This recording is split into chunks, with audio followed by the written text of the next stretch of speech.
As again, the Board Attorney summarized, I think for the second time, we are here tonight related to an extension for an approval that was obtained on August 13th of 2019. Related to what the applicant was granted at that time, that date, the applicant was granted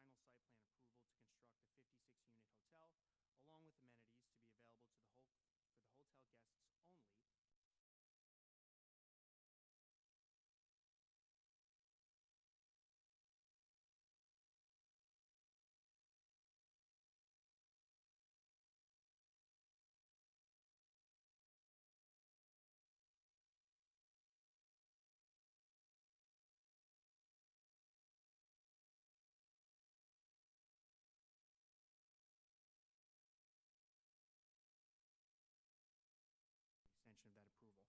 Again, that was granted in August of 2019. Again, as everybody here knows, in March 9th, I believe, of 2020, a state of emergency was put into play due to the COVID-19 pandemic by Governor Murphy. And at that time, all construction that was not deemed essential, there you go, that's the word I was looking for, was stopped cold turkey for the foreseeable future. Of course, I know that changed at some point during the state of emergency, but I don't recall the exact date when that happened. However, in that same time period, when the state of emergency was still active, rather than pursue building permits related to this application, the applicant decided instead, on or about March 12th of the year 2021, to file an application for amended preliminary and final site plan approval, and offered some changes to what they were proposing. It was essentially a new application given the changes that we were proposing. That application was denied a number of months later on November 9th of 2021. So again, not too long ago. At that point, the applicant was ready to move forward with the original approval that was granted in August of 2019 and said as much quite a few times during the hearing.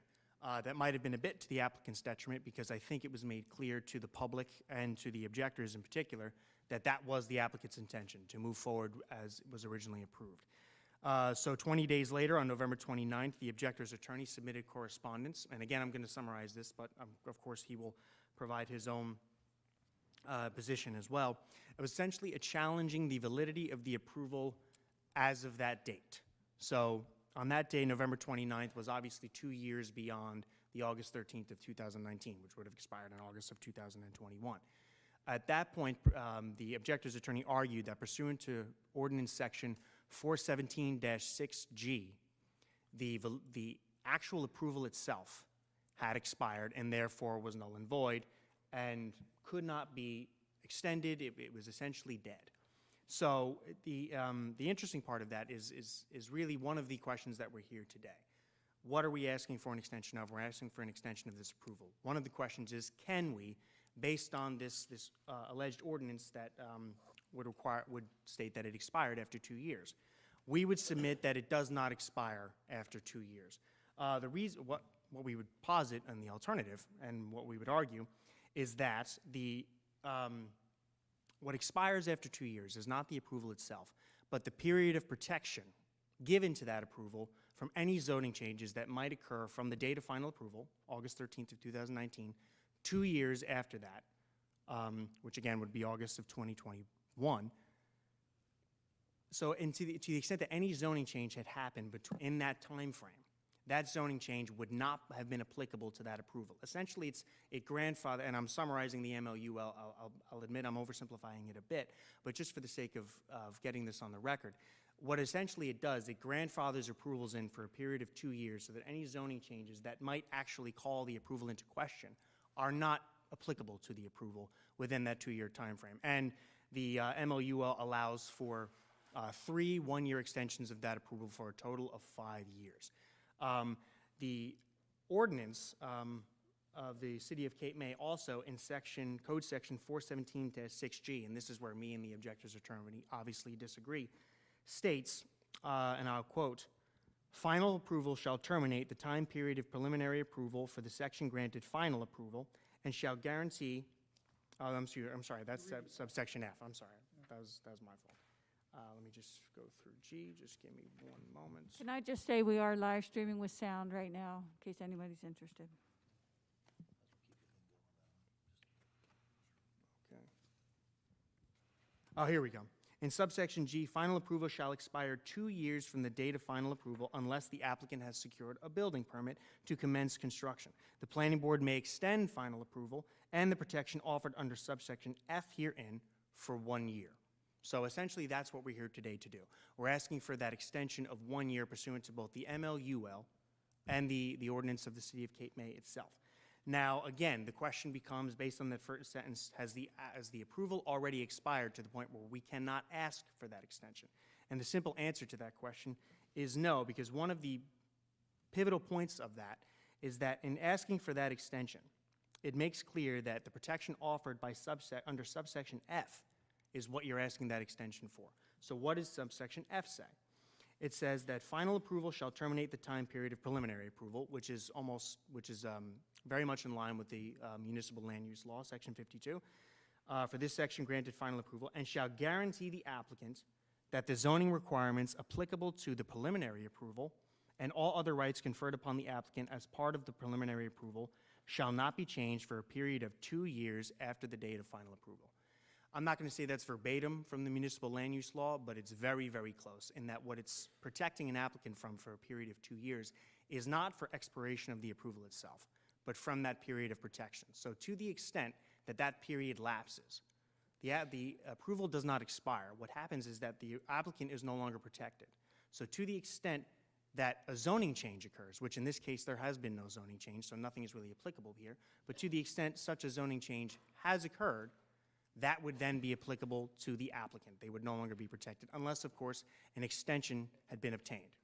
Now, one of the most important things to note is that pursuant to the municipal land use law, an applicant is free to submit for an extension after that two-year time period has lapsed. Now, that's a very pivotal thing, so I'll repeat it. An applicant is permitted to submit for an extension of an approval, final approval, after the 2-year time period has already lapsed, which by definition makes very clear that the approval itself could not have expired within that 2-year time period if the applicant is permitted to extend that approval after the fact. It refers only to that period of protection related to zoning changes, which in this particular case, there have been none. And let me make it, and so just the record is straight, the applicant is of the opinion, and we would assert, based on our legal position, that the approval that we're currently seeking an extension for is still very much valid. And we are in a position where we could submit for building permits and go through the conditions as the deputy mayor had suggested, in the same way that we could have prior to filing for our amended preliminary and final approval. The reason we are here today is because that final approval, again, has been called into question by the objectors.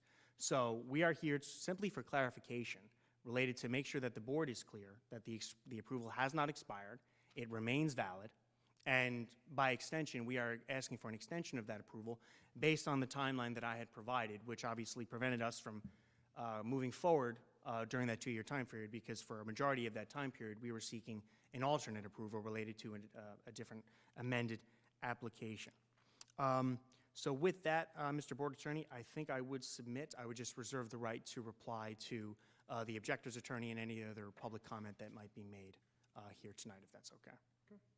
Bill, is it appropriate now for us to question, or should we wait? I would wait till you hear from the objector, and then hear from the objector, then hear from me, and then if you have any questions after that, then ask him. Got it. Can I ask one procedural question? I didn't understand why he didn't want to be sworn in. Could you explain that? I don't never heard that before. Attorneys don't need to be sworn in, Jim. They don't have to be. Is that the, okay. I'll speak to that. Usually attorneys don't need to be sworn in because anything they say is not evidence. Okay, It's argument. understood. And that's why they have witnesses that give you evidence. I'm just curious. No, it's a fair question. Now, normally, I would not swear an attorney in because they have a witness, and then the witness provides the evidence. Understood. Okay? In this instance, they don't have any witnesses. So their attorney is their only witness, Gotcha. right? If it were a pure legal argument, that wouldn't be a problem in my eyes. But when you're giving the reasons why a third person did something, why did the developer decide to submit another plan? That has to be based on personal knowledge of the person testifying, so that you can cross-examine them and say, is that really the reason why you did that? But there's nobody testifying to that information. Okay. So since the attorney was going to present fact to create the record, I felt he should have been sworn in for those facts. Now, I will say that his presentation was essentially limited to a procedural history Understood. of things that mostly happened before the board. So in that sense, it's not so much that there's a record that he created. Right. There's almost like a judicial notice of the record. It's things that have happened before the board. So if their entire basis for the extension is that they applied for another type of approval, the board rejected it, and that happened in November. So they're here now trying to keep the old one alive that they said they would keep alive. That stuff happened. If the testimony were the applicant had financing in place and that financing fell through, Mhm. and now you've got new financing, I don't think the attorney can testify to that. Right, gotcha. So it's kind of fallen in a gray area, and you can accept or reject it. It's up to you. But Fine. as of now, I don't think there's a factual record. I think you're relying upon the record that's history. before the board. Gotcha. Thank you. Mr. Board Attorney, if I can just jump in as well and just, I would agree with you in terms of the factual evidence that we're submitting is essentially a procedural history of what happened prior, which is all already of record. So I'm essentially not adding anything new to the equation, and I would agree. There was a financing issue. I could not have testified to that. And the only other reason I just wanted to make sure the record is clear that I was a little hesitant to be sworn in was I'm an officer of the court. I'm an attorney. I'm already held to that standard simply by nature of being an attorney and representing on behalf of my client. To the extent that I was sworn in, there is an argument, it's not a perfect one, but there is an argument to be made that I would then be a fact witness on behalf of the applicant, which would then essentially disqualify me as their attorney, which is why I can't submit any new factual evidence beyond what's already in the record. So I just wanted to If make you're that not a fact witness, then you have no facts on record. Hmm? If you're not a fact witness, then you have no facts on record. So we'll rely upon whatever knowledge the board has. Well, the procedural history is of record. Yeah, but it's not from you. But go ahead. Fair enough. We didn't need you for that. We have our own records. Sure. So, okay. Anything else? Can you spell your last name for me, please, sir? Excuse me? I'm over here. Oh, I'm sorry. I heard it up here. I always look up when you. I was, I'm sorry about that. Can you just Sure. Can you spell your last name, please? Sure. CHACAN as in Nancy, IAS as in Sam. Thank you. Thank you. John? Mr. King, I just was advised too that some people can't hear you on the audio. If you're, I don't know if your microphone's on or not. Okay, I also have a mask on, so I know. I'm going to take that off. Mr. Chairman, members of the board, thank you for hearing us tonight. My name's John Emenhauser. I'm an attorney with the DeWeese Law Firm. I'm here this evening on behalf of a number of objectors that I can name as represented parties. Joseph and Nancy Slitzer at 19 Second Avenue, Craig and Lisa Versteeg, owners of 14 Second Avenue. John, you're going to have to help me out and spell some, I got to Abs- take notes. So No problem. Schlitzer is spelled SCHLITZER. Versteeg, VERSTEEG. And you're going to need help with the next one, I know. Jay Kloosterboer and Barbara Zakari. Kloosterboer is KLOOSTERBOER.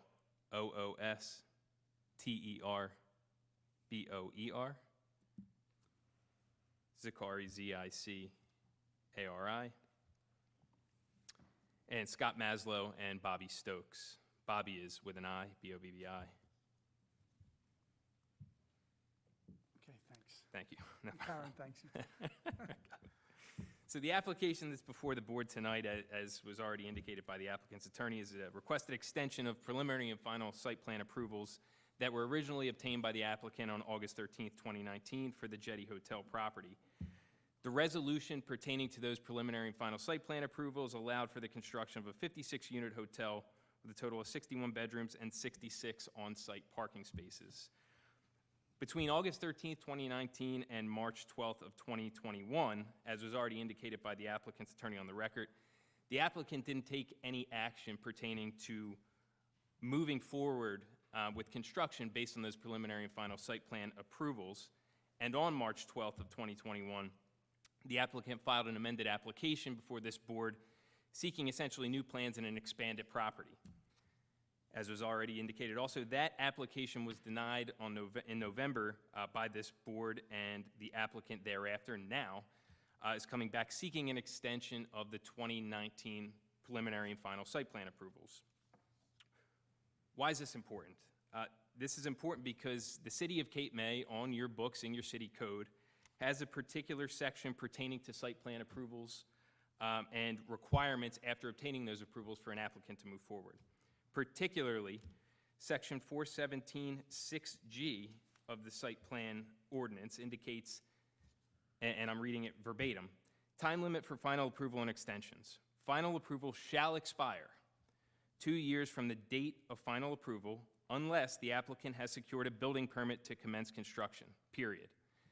Now, there's an old maxim of statutory and legislative interpretation that if the language of the statute or ordinance is clear, you don't have to look beyond the four corners of the document to interpret it.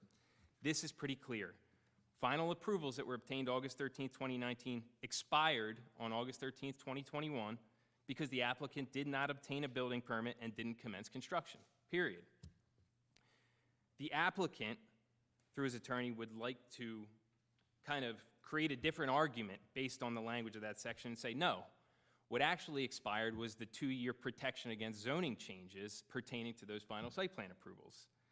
I respectfully disagree because, again, the City of Cape May, in Section 417, has a particular section, subsection, for the effect of final approvals and that protection against zone change. That is 417.6F, which says that for a 2-year period after the approvals are granted, you have protection from any zoning changes within that district pertaining to that application and approvals.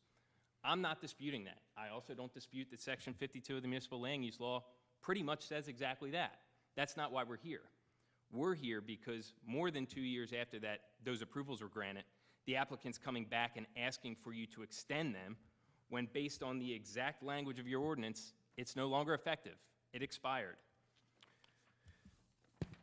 The applicant's position that that particular section, subsection G, only stands for the expiration of the 2-year protection is also patently false when you continue to read subsection 417G. I've read the first sentence with you already, which I think is clear. Here's the second sentence. The planning board may extend final approval and the protection offered under subsection F herein for 1 year. If this only pertained to extensions of the protections against zoning changes for 2 years, then what's the purpose of having the whole first part of that sentence? Why doesn't it just read, the planning board may extend the protection offered under subsection F herein for 1 year? It doesn't. It has a complete sentence in there with additional language indicating that you can extend the final approvals that would otherwise expire if you do so before they expire at that 2-year period. The applicant didn't do that. The applicant comes back before you now, well over 2 years after the date that they were approved, and says, please extend so that we can construct. Frankly, they had 2 years to do that. They could have done that, and Mr. King, you can correct me if I'm wrong, they could have asked for that extension of the 2019 approvals while their amended application was pending to expand the hotel. They had the time to do it. They obviously had the wherewithal to bring a new application before this board, but they failed to do so. They just dropped the ball. And to come back now and say that it's still valid and you should extend it, frankly, I think is not something that this board can do if you're taking the language of your ordinance to heart and taking it seriously. If you do, then this expired on August 13th of 2021. It's not valid right now. Therefore, you cannot extend it. While it wasn't brought up earlier, it was indicated in the application. I'd just like to shed light on it. The applicant has made an additional argument in their initial application indicating that even if you're to take this language seriously and if it were to otherwise naturally expire on August 13th, 2021, the Permit Extension Act of 2020 would have extended it for a certain time period based on the state of emergency and the governor's executive orders. I've submitted some documentation to Mr. King, and I do have exhibits tonight if the board would like them, indicating that that is just not accurate as it pertains to this application for a simple reason. John, can I just give you? Sure, sure. I don't think that the board, Karen, did you forward the letters that the attorneys wrote to the board? I don't think so. No. So I don't want you guys to assume that the stuff that's in your letters is in the record. Tonight is your record, so Okay. I'm just giving that heads up, okay? Sure. That noted, Mr. King, I've brought with me the 2 pages of the New Jersey Register. If it's agreeable to you, I can pass that to the board as an exhibit. I have highlighted the particular section that is applicable to my argument. It's an appropriate exhibit if you want to submit it, that's fine. I'd like to. If I- Just mark it as Exhibit 1. Does that work? Okay. Should be enough to pass around. So you'll see in the exhibit itself, there's 2 tabs. It's marked Exhibit A and Exhibit B. If we can collectively refer to them as Exhibit 1, that would be I'm going perfect. to call it 01. 01's fine.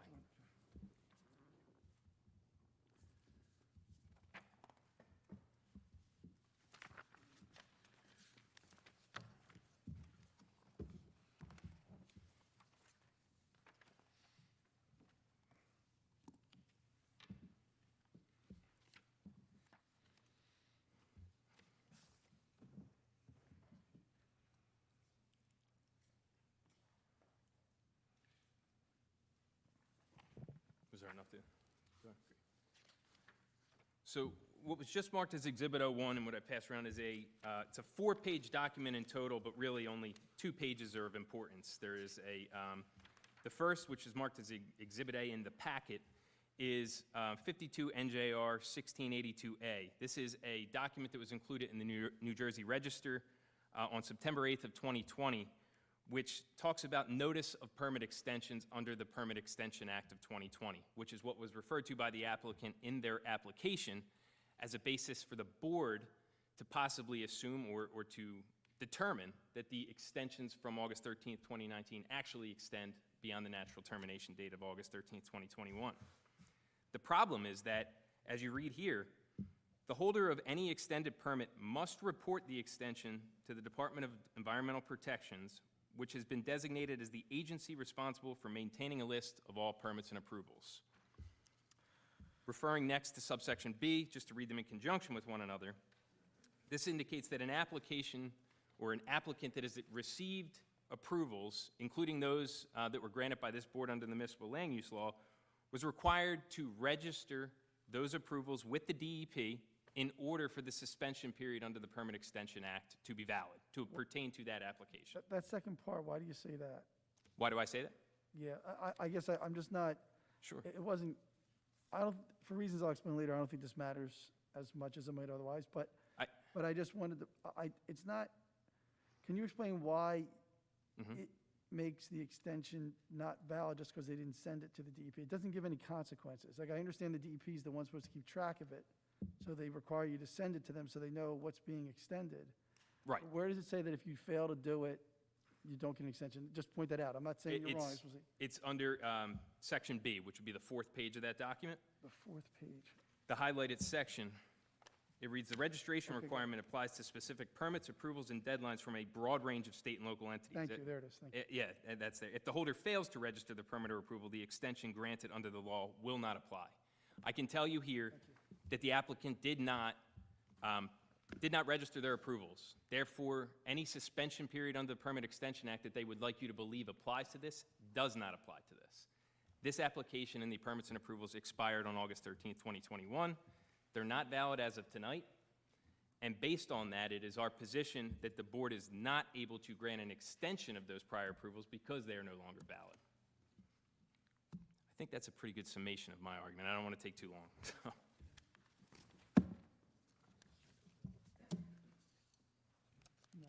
Oh, and if I can, just so the record's clear, I also represent Ed Johnston. Ed's the owner of the Cove Restaurant, which is the neighboring property to the Jetty Hotel.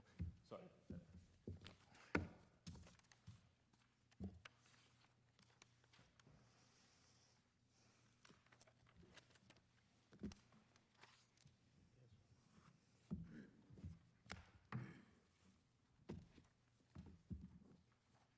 So I can take any questions, or if you'd like me to, I don't know how you want to proceed. I mean, no, you can do whatever you want. Are you, I'm finished, my presentation. what, can I give my thoughts on the? If I may just reply to one point that he made. Sure.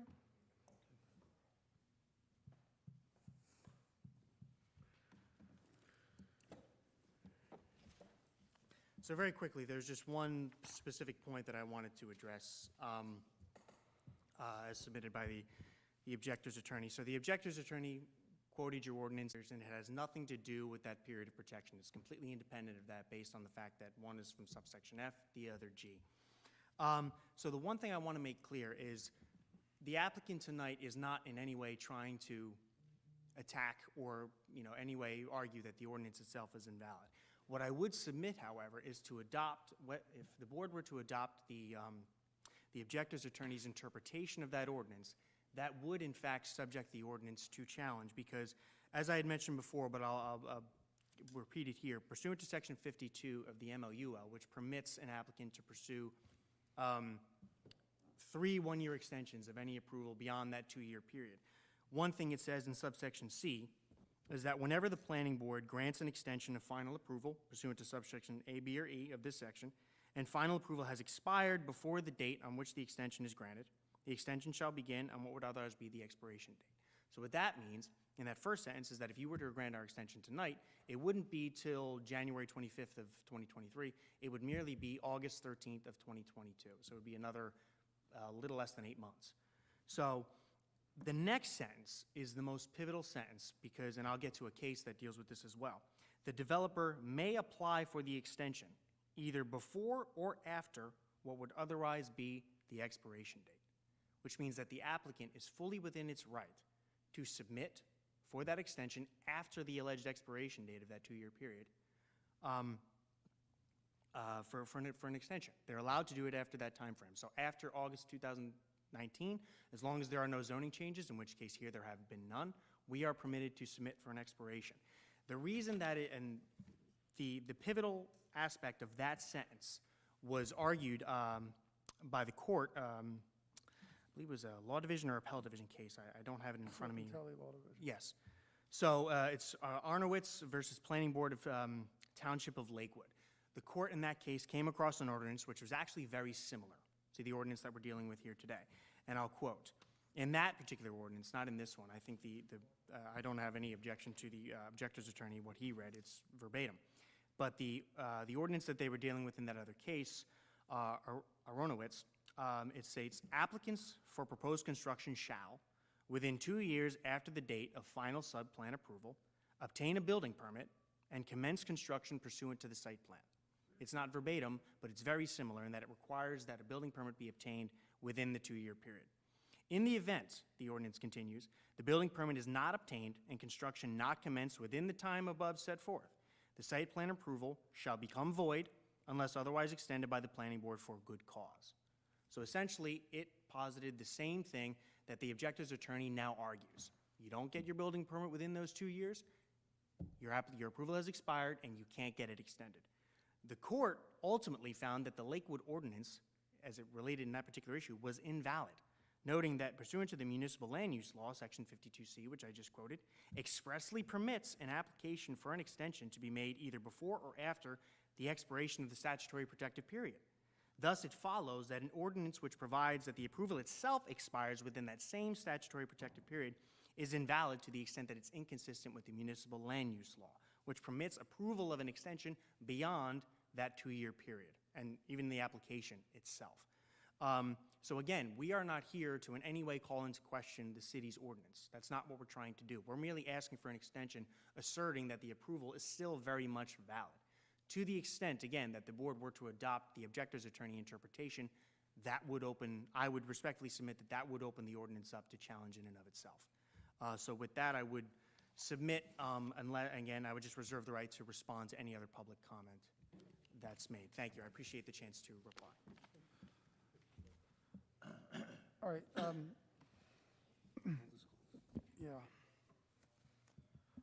All right, I admit I cheated a little bit and actually thought about this before the meeting. So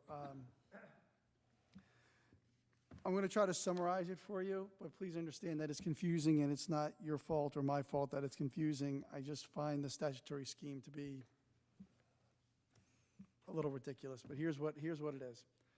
The general concept is that if there isn't a significant change in a zoning ordinance, the developer should have time to do all the things necessary to create a development that complies with all of the laws, is thoughtful, and has time to do the complicated process of developing property.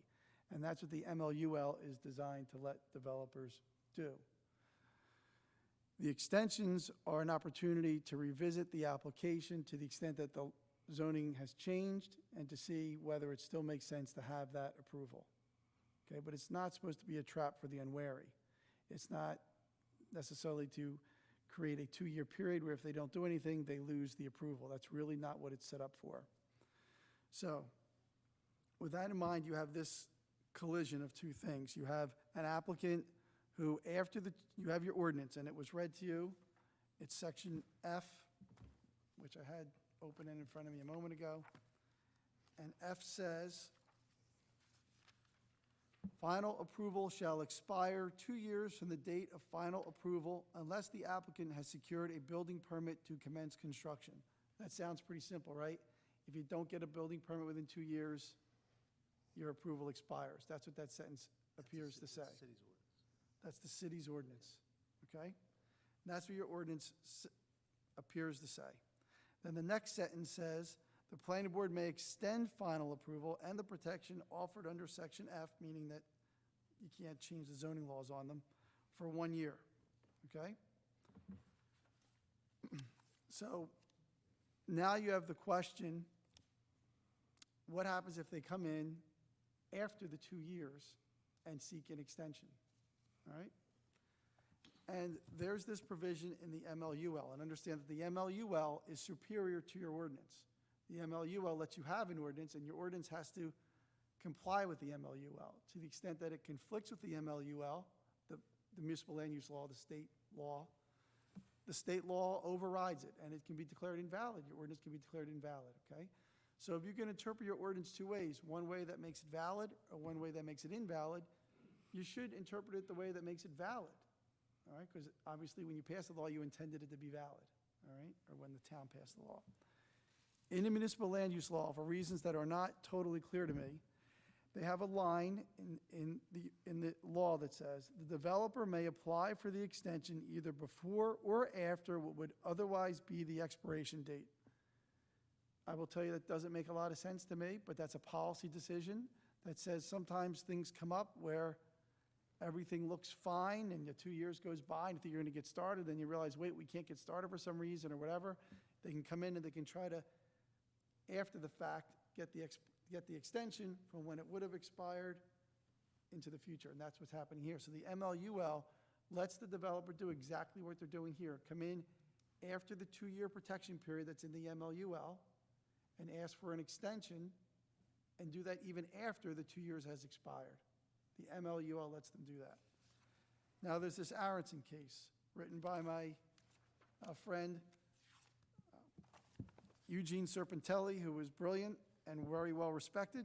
He was ranked number 2 in the state on the surveys of judges every year for 20 years, second only to my judge, Judge Gibson, who I clerked for, as some of you may know, for all those years. He's a great judge. And what he basically said is this: you can't have a system in your local ordinance that uses the permit requirement to negate the extension provisions of the MLUL. Okay? So there was a town that had an ordinance like yours, and basically said if you don't get a permit within 2 years, you can't get the extension. Okay? Your approval is gone, it's expired. And Judge Serpentelli said, no, wait a minute. If that's the case, if you're saying that they have to apply for an extension before the 2 years is up, you're contrary to the MLUL that says they can apply after the 2 years. So the judge says, to the extent that you're trying to say they have to apply in the 2 years, your ordinance violates the statute and they're allowed to do it. Okay? And that's Judge Serpentelli.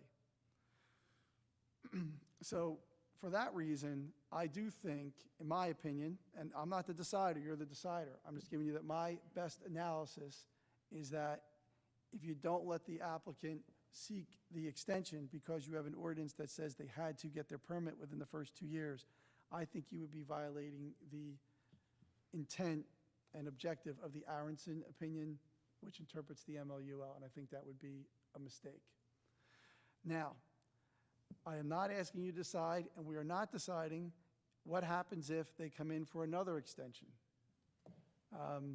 That's a whole nother question. We're not deciding that tonight, and I'm putting the applicant on notice that you have 8 months. And if you don't get moving and get your permit in the 8 months, when you come back, if you come back for another extension, I'm not sure it'd be interpreted the same way, because Judge Serpentelli's decision talked about holding them to the 2 years. And I don't know what happens if this comes up again beyond the 2 years, if that's contrary enough with the MLUL to say, look, we're going to give applicants the ability to extend and get the year extension. But as a town, we're saying you have to get a construction permit at some point, and that year is kind of where we drew the line. And I don't know if that's, I'm not deciding that or opining on it. I'm saying, to me, that's a different question. I don't think Aronson answers it, and I think it'd be kind of dangerous ground for the applicant to presume that that's an automatic. So I would proceed as if it's not, and then the board will decide when they decide if they grant the extension tonight as well, I guess. So that's my analysis for what it's worth. It's at least thoughtful. It may not be right, but I did think about it, okay? So if anybody has any questions or concerns, I'm willing to listen. Hey, go ahead. Just so I understand, you're saying that, in practical terms, the applicant, under the law, has the right to request an extension? They have the right to request an extension. Whether you grant it is a whole nother issue that I'll give you the standard for later. Okay.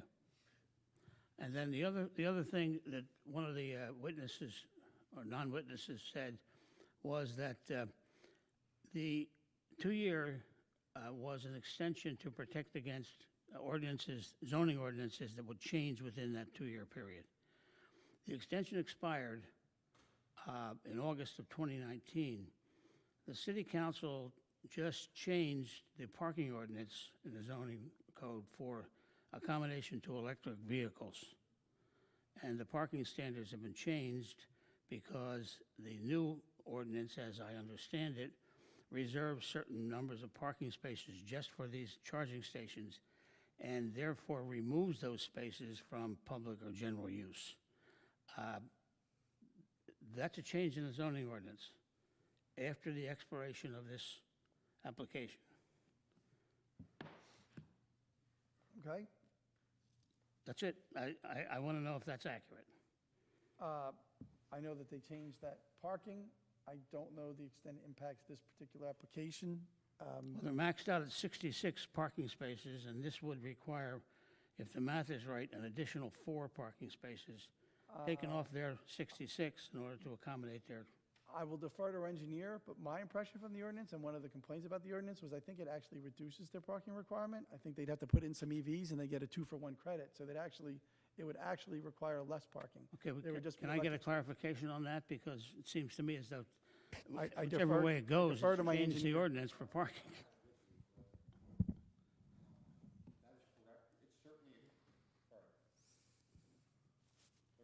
Certainly a credit for providing the electric vehicles, and they give you a two-for-one reduction. I also think the ordinance grandfathered in. Oh, do you have it? Okay. Yeah, it's new, and I don't have it printed out, so. Does it mirror the state ordinance, the state law? It has to, So I think it's a 2-for-1 credit for 10%. Right. yeah.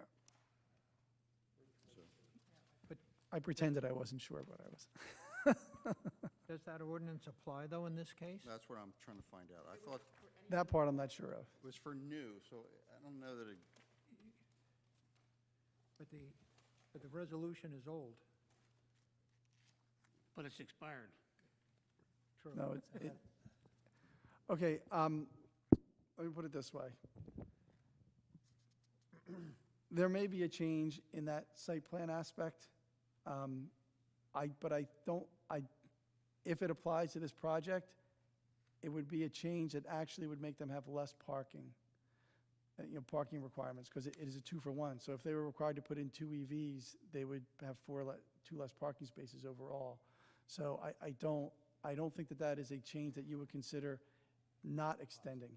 It would actually be something that you're, And the applicant probably would agree to put in the EV if that was something that you felt strongly about. So on your balancing of whether or not granting this extension would be a negative impact on the zoning ordinance, you weigh that appropriately, but, you know, it's really designed for changes that would make it inconsistent with your master plan. You know, like if the lot sizes changed in a subdivision, or the density requirements were substantially different, but We also, as a board, indicated we weren't on board with that ordinance. I know, but they passed it anyway. Well, we had to. We had to. so I don't, Craig, does it apply to, I think this is new construction, right? So an application for development of the installation of EVSE or meter spaces at an existing gasoline station, service station, an existing retail establishment, or any other existing building. Okay, That's the next- I've that's the done next this ordinance, section down. I've done this ordinance in two different, I've done it here on West Cape May, and if just off the top of my head, I think it would apply to this development, and I think they would actually have less parking spaces. It's just that some of them would be EV. And it'd be, so that would be the change. So if that's a change in the ordinance, then that's something you can factor in, but, well, it is what it is. I don't do the weighing, so you do the weighing. But yes, I guess that is a change. Thanks for pointing that out. It is? Yeah, all right. I have a quick question. When you were talking about the MLUL, it says that the board can look at it. It doesn't say that they have to extend it, correct? We're not on that part yet. Okay. The part that we're on is whether or not they're allowed to seek the extension. I will instruct you in a little bit. Once you decide they're allowed to seek the extension or not allowed to seek the extension, then I will tell you the relatively thin standard, like the not very clear standard that's in the one case that kind of gives us some guidance on it. So I'm going to read to you the exact quote from the Toll Brothers case that quotes a case called Jordan, and that's the guidance that I'll give you, and then you'll decide if you think the extension's appropriate. Okay, then I can, Should we decide now whether we feel it's appropriate to ask for the extension? I would let them do their question. Yeah, I would do that first. can I ask another, I'm sorry. Respond to what? To the follow-up, 30 seconds is all I need, but I think it's perfect. I kind of already said what I, all right, good. Go ahead. So it's just in response to, and it plays into this. The Aranowitz case that's been cited did in fact stand for what you said it stands for. That the That's good. judge in that case said that you can request the extension after that 2-year period. But the facts of that case are much different than the facts of this case, and I think they do weigh into the judge's decision, and I think this goes along with something that you were bringing up. In that case, the applicant filed the request for an application extension before the applicant or the approvals expired. They weren't heard until after they expired, but they filed it before. And then in addition, as you read in that case, they had undergone the obtainment of many of the underlying approvals that they needed, aside from their site plan approvals, to get to construction approvals. In this case, the applicants made clear they haven't done anything related to going and obtaining, a demolition permit or construction approvals. They didn't do any of that. So there are two major differences, I think, that could have weighed into the court's decision in that case. Okay. And then, just to get to your, whether or not, and you may be getting here, it's my understanding under Section 52 of the Municipal Land Use Law, if in fact we're saying that they can come back after a 2-year period, after the expiration of the approvals, and request an extension, they can do so. But typically, they're presenting testimony to the board that is to the reasonable satisfaction of the board that they should extend those, right? There's something presented that happened in the interim between obtaining the approvals and the expiration that would warrant extending them. You don't have any of that here. The applicants made clear from their own testimony from their counsel, all they did between August 13th, 2019 and March 12th of 2021 was file an amended application for a bigger project.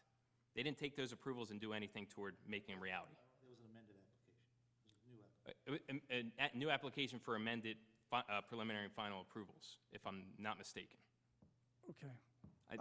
They're the points that That's fine. I thought that Judge Serbatelli was pretty clear that if you have an ordinance that tries to make people seek their approvals before the 2 years, then it's invalid. And he even quoted that provision in the MLUL that I don't agree with, but I don't pass the laws, that says a developer may apply for the extension either before or after what would otherwise be the expiration date.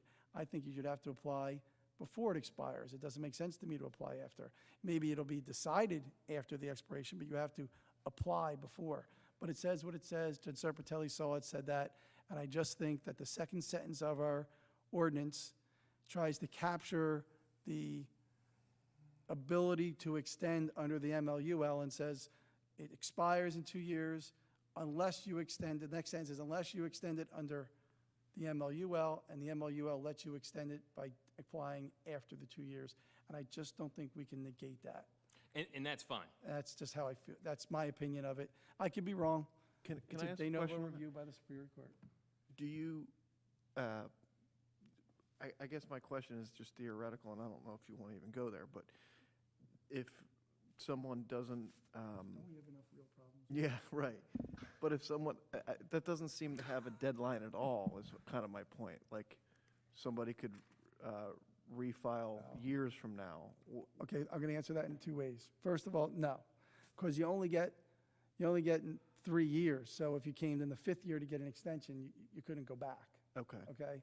I'm also not sure, and I don't want to get too far into it, but in another provision about major subdivisions, they talk about 90 days after the 1 year, and that's why I'm just gave the applicant the heads up I gave him that I'm not sure a judge would decide the same if a town said, we're not trying to make you do this within the 2 years, but we're saying we'll give you the extension for the year if you come in, even if you come in after the 2 years.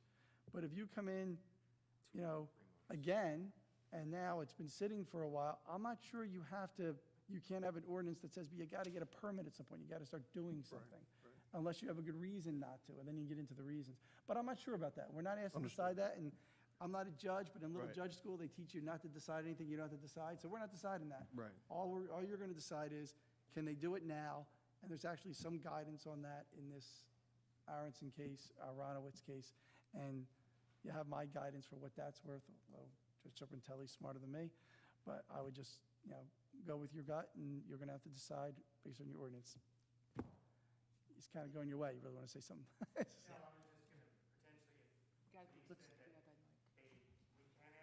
You have to talk into a mic if you want to talk.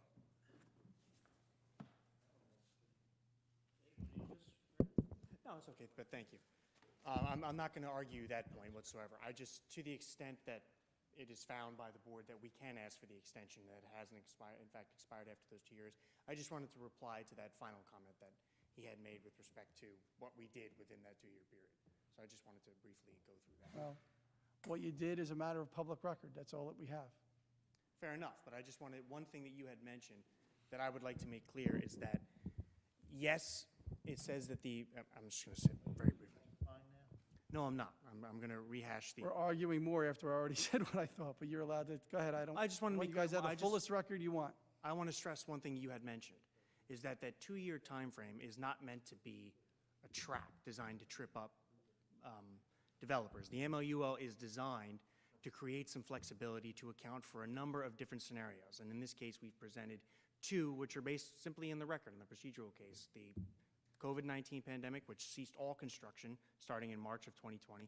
And then there was the applicant's decision, which it was within its full right to do, to pursue a different amended preliminary and final approval, which lasted from March of 2020 to November, March of 2021 to November of 2021.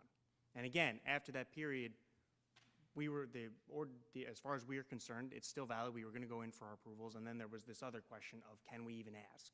So I just wanted to make clear that that 2-year period, as your board attorney had mentioned, is not meant to be a trap designed to trip us up. The fact that they came in and applied for something else, granted that got rejected, but a lot of times developers will come in and request an amendment that's actually better. They interact with the board, they interact with the town, they interact with the professionals and the engineer, and then they come in with something that was approved final before, and they come in with something that's actually better, that they've gotten feedback. So that's why the ordinance the state does allow these things to kind of fester a bit, and the ingredients, the gumbo gets boiling, and then they might do something different. It gives time for all that to take place. So it's not an extraordinary, 3 years in the development world is not an extraordinary amount of time. So that's why the ordinance allows it. Listen to what he said. So that I understand this, you got the approval in the 19th, or the August of 2019, Yes, and then the COVID order came in March. yes. Do you have any information about what the company did to act on the permit between then and? I can't, as your board attorney has mentioned, I can't testify as a factual witness. The procedural aspect is the extent of what happened. So between that time period, I can't offer additional evidence because, again, I'm not a fact witness, nor can I be sworn in. And thank you. So the threshold question is, are they allowed to ask for? The first thing you're doing is a legal question as to whether or not they can apply for an extension after 2 years. That's the question you're being asked. Can they apply for an extension after 2 years, but within 1 year of the end of those 2 years? So, you know, they're 30 months down the road or something. Can they do it? Can they ask for an extension 30 months later? I've given you an excruciating detail, the analysis that as I see it, but that's just my opinion. I even told the attorneys, I'm not 100% sure I'm right about this, but I feel pretty good about it. Good enough that I'm telling you that's what I think the right decision is. You make your decision. If you're wrong, the Superior Court, remember the Superior Court gives you deference on things that involve local knowledge and discretion. But on issues of law, they give you no deference. The judge decides it based on the law because they view board members as non-attorneys, non-judges. So there's some things you have great discretion in and it's respected. Other things, the court second guesses you pretty easy. This would be a second guess pretty easy. But you're supposed to have a board attorney who gives you some help on the law. So I've given you what I have to give and then you guys decide. So that's the first thing. So the motion I'd recommend being made is a motion to allow consideration of the request for extension at this point in time. And then how you vote is up to you. Anybody care to make that motion? I'll make that motion. I'll second. Motion by Mr. Belasco, seconded by Mr. Jones. Mr. Belasco. Given the, what Rich has told us about the municipal land use law and it not being set up as a trap for those not paying attention, I vote to allow for the consideration of the extension. Mr. Gorgone. Yes, and for the same reason Lou stated. Mayor Mullick. I'll state that I feel like this application is stretching the legal limits of everything. However, I do think that a person should have the chance to have their application heard again, so I vote yes. Deputy Mayor Sheehan. I don't feel that the applicant actually stated a good reason why they never asked for the extension when they were going for the new application, so I'm a no. Mrs. Reed. I, too, didn't hear any testimony as to exactly why we should give the extension, what is the need, so I'm going to have to go no. I just want to clarify, that's not what you're voting on right now, though. Whether or not they get the extension is the next question you're going to decide. So if you're going to vote no, that's fine. But if you're going to vote no, the reason you vote no on this is that you don't think, as a matter of law, that they're allowed to ask for an extension. Whether they deserve it, you're going to decide that later. So it's not that your vote no troubles me, it's that the reason you're giving is a reason that has nothing to do with the question you're being asked. The question you're being asked now is, does your ordinance permit, does the MLUL override your ordinance so that they can apply, the developer may apply for the extension either before or after what would otherwise be the expiration date. So we're going to have a second vote yet tonight.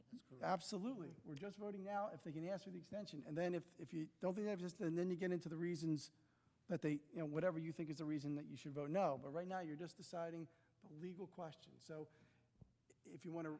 But I thought, Rich, that they had to go to the DEP and let them know that they're going for an extension. Okay. No, that's a totally separate, different thing. That is, if you voted now that they can't get the extension because of the, that they're not entitled to extension because of your ordinance, I would then, he would jump up, I would then have you vote again on the Covet issue. I think that, my personal opinion is I think Mr. Ammenhauser is right about that, and I don't think that they are entitled to a Covet extension. I mean, they can argue that, I guess, but that only matters if if they lose this motion, if the applicant loses this motion. Because what you're deciding now is, can your ordinance make someone lose their approval because they didn't get an extension within the 2 years, even though the MLUL says that you can seek an extension after the 2 years? So their view is that if you find that your ordinance cuts off the approval because they didn't get a permit in less than 2 years, they say it contradicts the MLUL that lets you get the approval after the 2 years. I agree with that position. All you're deciding now is, has their extension expired? Okay, so what you're saying is, can they seek the extension at this point in time? If you say, yes, they can seek the extension, then you're going to vote on whether they're entitled to the extension. And then you vote how the facts guide you, okay? So it's not that I don't object to you voting no on this. You're perfectly entitled to vote no. In fact, if you took a room of 1,000 people, some percentage of them would vote no, and they'd be rational people. That's not the problem. The problem is the reason you're giving are reasons that you would give on the next vote. I get it. By voting yes on this, if it passes, our ordinance, you said the land use supersedes. So would we negate then that ordinance? Would we do away with it? Because what would be the point of having that ordinance? You're interpreting it in a way that makes it consistent with the MLUL, which says that the second sentence of the ordinance that says that it expires in the 2 years unless you get an extension that's allowed under the MLUL. Well, you're saying, look, our ordinance, we're reading our ordinance such that it doesn't automatically, if you don't get a building permit, it doesn't automatically destroy your final approval, because you can still get the extension. And the MLUL says you can get that extension after the 2 years, so we're going to let you come in within that 1 year after and seek an extension. And now, you may deny the extension, but they can ask for it. Thank you for all of that. I will vote yes. Mr. Crowley.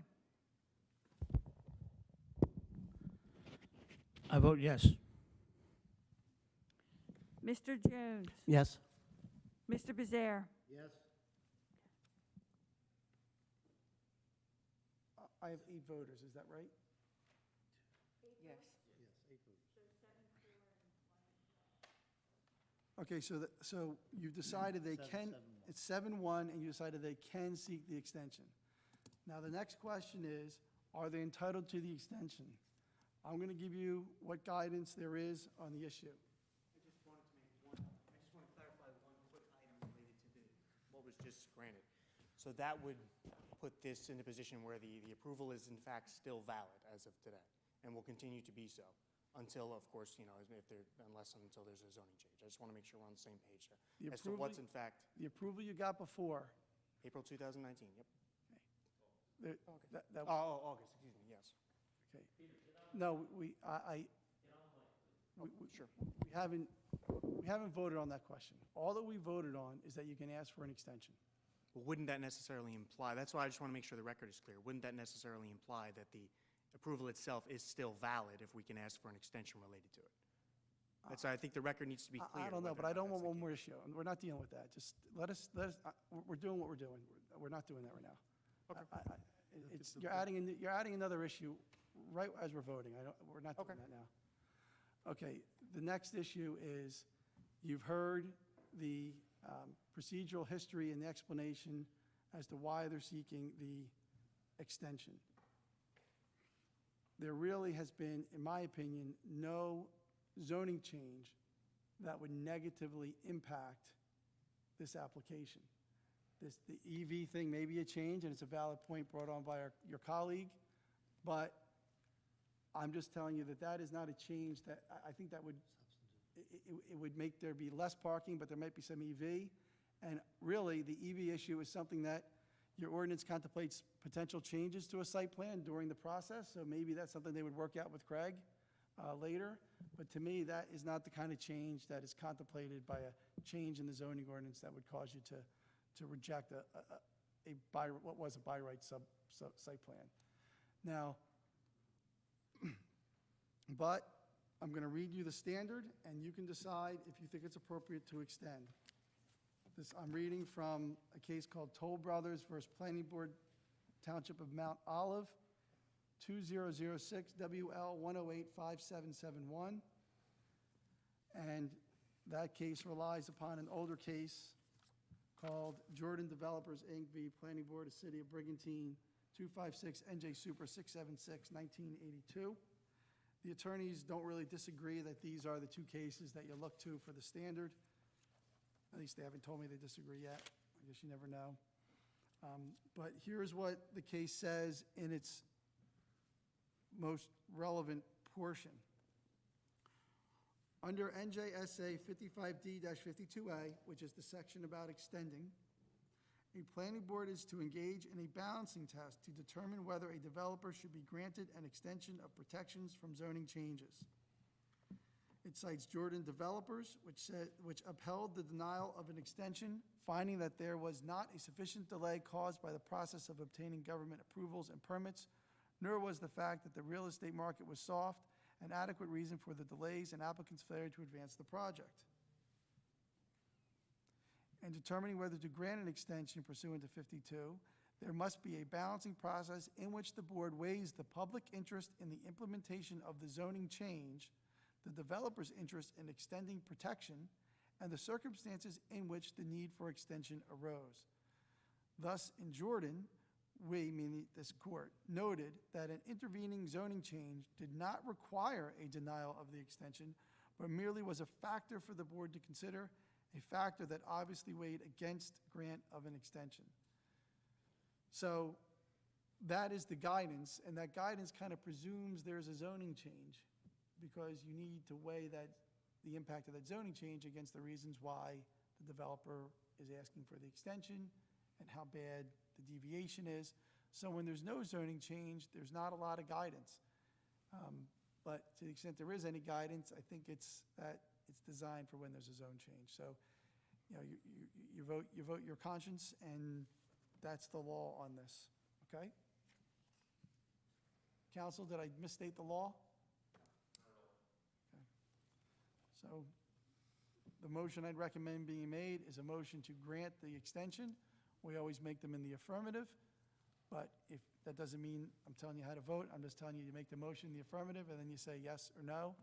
Please give your reasons. Okay, anybody care to make that motion? Can I just ask, do we have to open to the public for this? Because there are a lot of people here. I didn't know if that's, I guess we should. We opened for the objector, and that was sort of the public, but we did not open to the public generally. All right, so open to the public. Okay, Thank you, Ms. Keenan. anybody in the public care to comment? Anyone who's not represented by Mr. Ammenheiser, because he has spoken on your behalf. I'd like to make a comment. He represents them. Are they your clients? He is one of my clients, yeah. He could have called you as you're his client. He could have had you speak. I'm not his client. I'm not his client. What's your name, sir? The one that wanted to speak? The other one?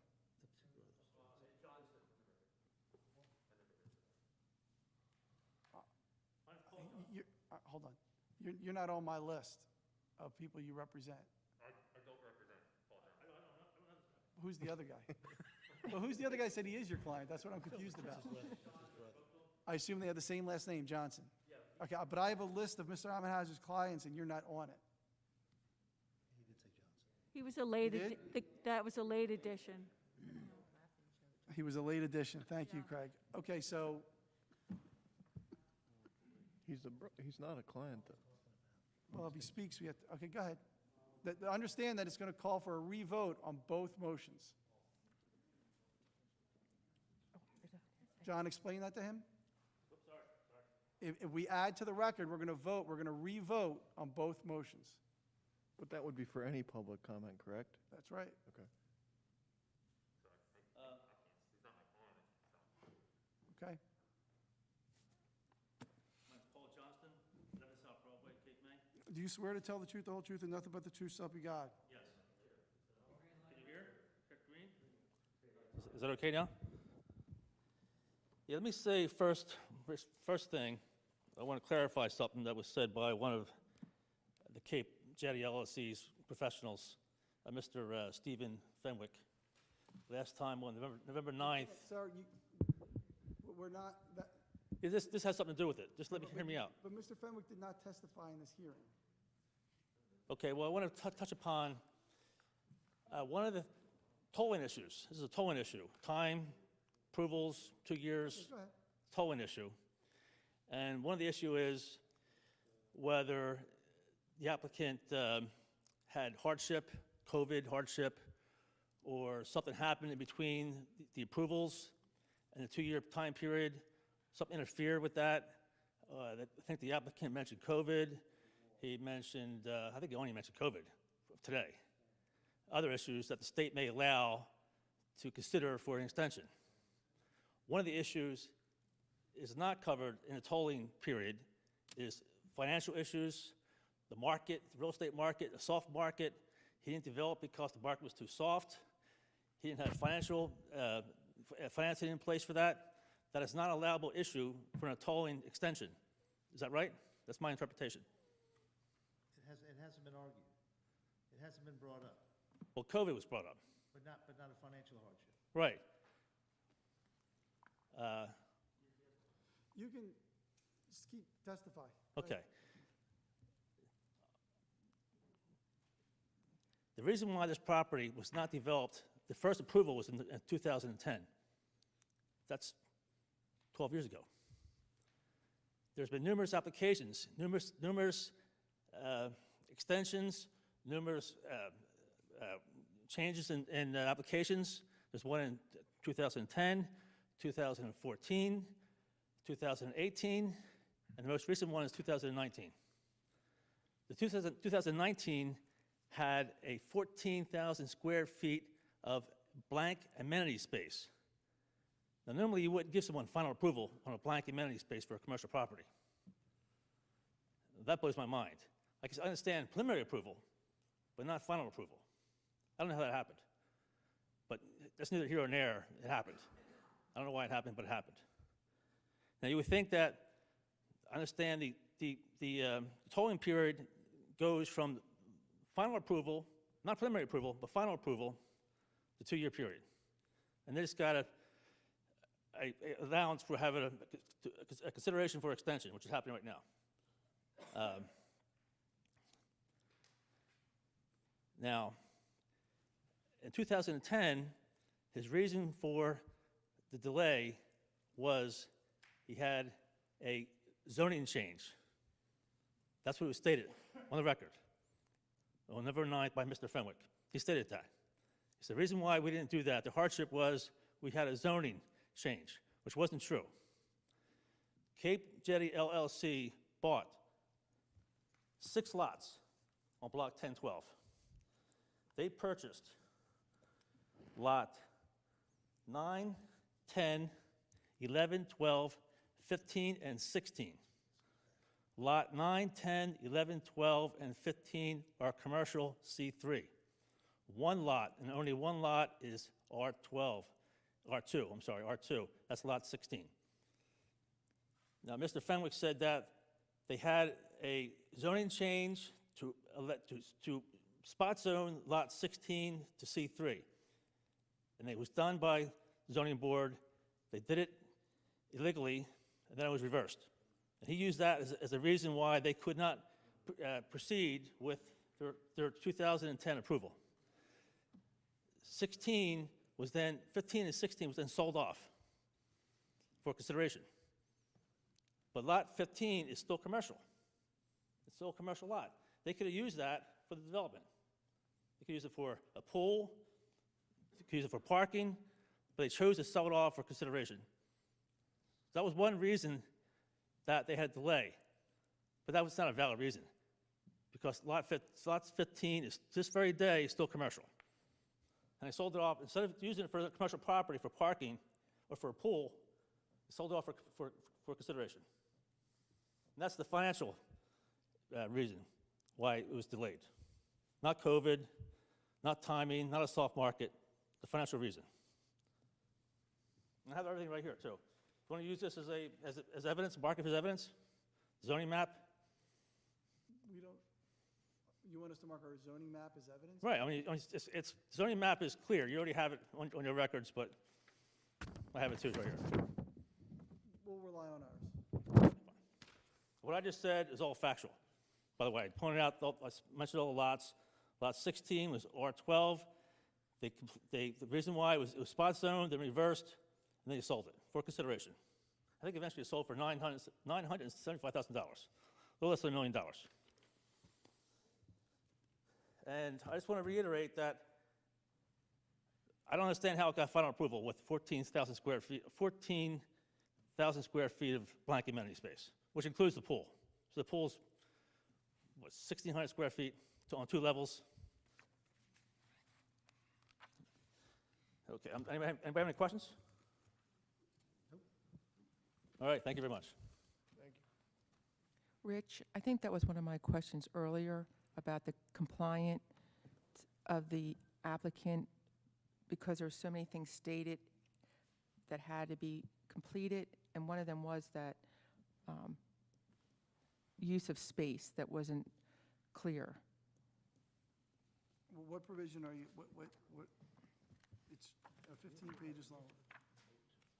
Yep, let's vote all over again. On page 9, number 11. Hold on, before we get into that, anybody else in the public care to comment?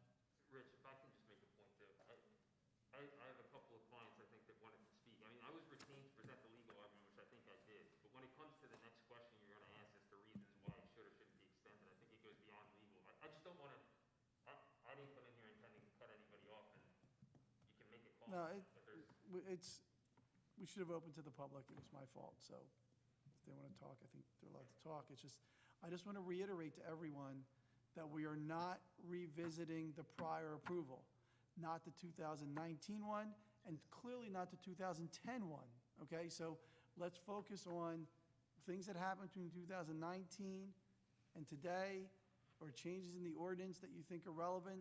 You've heard me cite the standard for the board, so anything you say that doesn't go to that standard is not a good use of your time or the volunteer board time, okay? So please focus on the stuff that matters to the extent you can, all right? So, Mr. Chairman, it's open to the public, so. And Deputy Mayor, we will answer your question. If you could just take a moment and tell me exactly what you're asking about in there. Yeah, okay, but. Yes, I know, but I don't understand. My name's Mark Renna.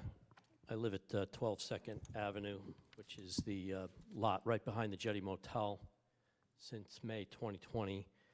And the access to our property is the easement across the jetty. So I've reviewed the... So I have. Yes, sir. Yes, sir. I have to swear you in, okay? Do you swear to tell the truth, the whole truth, and nothing but the truth, so help you God? I do. Okay, and can you just say your address one last time? 12 2nd Avenue. I reviewed the extension application. I think I understand the boundaries of this hearing point has to do with the extension. There's information in here that I believe is incomplete and inaccurate, specifically. Pertaining to the easement, the 2019 plans that you're going to vote to extend inaccurately portray the terms of the easement across the property, how it can be used, and its dimensions. The same with the approved plans for the subject hotel, and I'm referring to the 2018-2019 hotel version. And then similarly, the final site plans approved for 2019 are different and inconsistent with the DEP CAFRA permit, which is based on 2018 permits. So let me be specific. As the city engineers pointed out, there are conflicts with the extension, the driveway easement, and the loading area. The loading area was not on the easement. Before we bought the property in 2020, the easement already existed, going back to the subdivision of the lot in 2011. This is not relevant to the extension. It is. It's not. I'm just telling you it's not. Our board engineer doesn't think it is, and I don't think it is. Those are conditions of approval that have to be addressed before we can sign the plans. So we will address the loading area being placed inside a legal easement of 2011 when it shouldn't have been, and approve plans by this board saying the easement is 20 feet wide when the legal description is 25 feet. You have inaccuracies in the documents you're about to reapprove and extend. We're not reapproving them, we're extending a prior approval. That was inaccurate and wrong. You missed something. I'm sorry I wasn't here in 2020. I'd have caught it and told you, but I wasn't. You missed it. I don't know that I missed anything, but I'm telling you that the time to do that was within 45 days of the prior approval.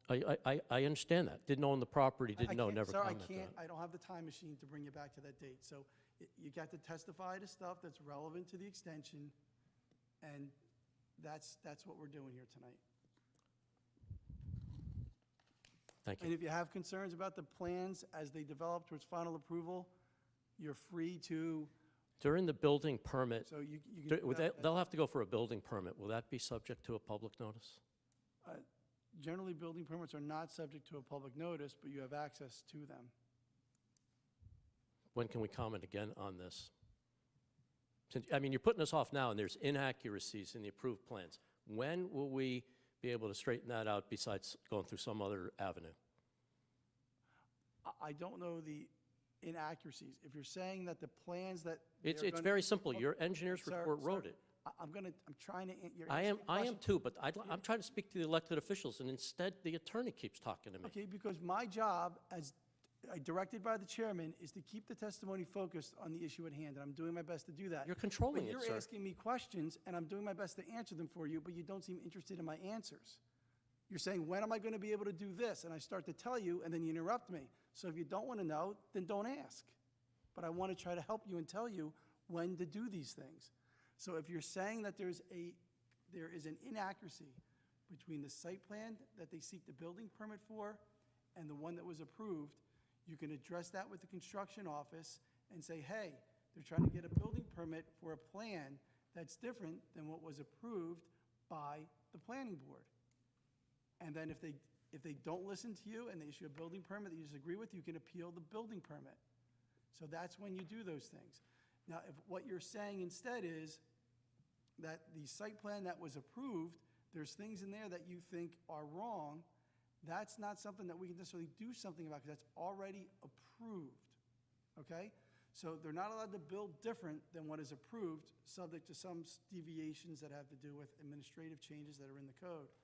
But that's the time to do that. I'm just trying to say, Mr. Arnett, because you're a great speaker, you spoke at the last hearing, your presentation was fantastic. Yeah, It's not that I don't think you're good at it, I'm just saying that you're doing the wrong presentation. So I just want to, if you want to go to the extension, then feel free, then do that, Thank you. okay? All right. Yes,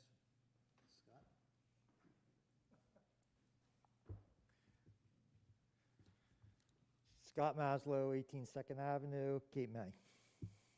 You can remove your mask if you're Oh, comfortable. sorry, So, but yeah. if you're not, you don't So- have to. I'm so used to wearing it during the day. What was that? Okay. What's that?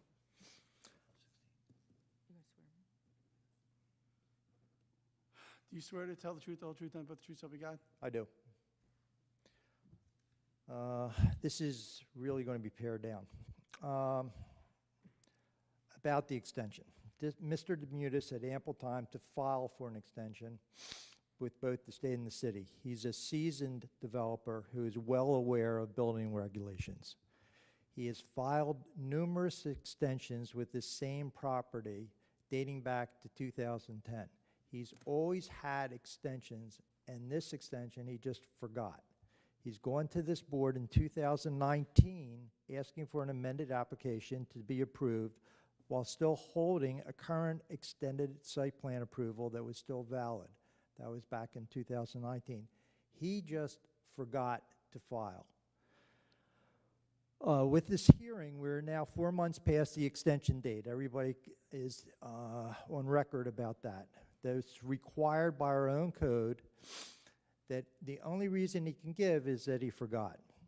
He can't make any claims that it was too difficult to file for the 2019 site plan approval because prior to this meeting in 2021, he filed a much more voluminous amended site plan, which was much more paperwork for him and the board. He's even failed to follow the state's extension for an extension for COVID. Our zoning codes are set up with a lot of time, thought, and effort. They require legal review and counsel to approve. They have a purpose, I think, for the planning and zoning boards to make a reasoned and rational judgment of what should be allowed to be built in Cape May. They also set parameters and restrictions for developers to follow. The jetty didn't follow this.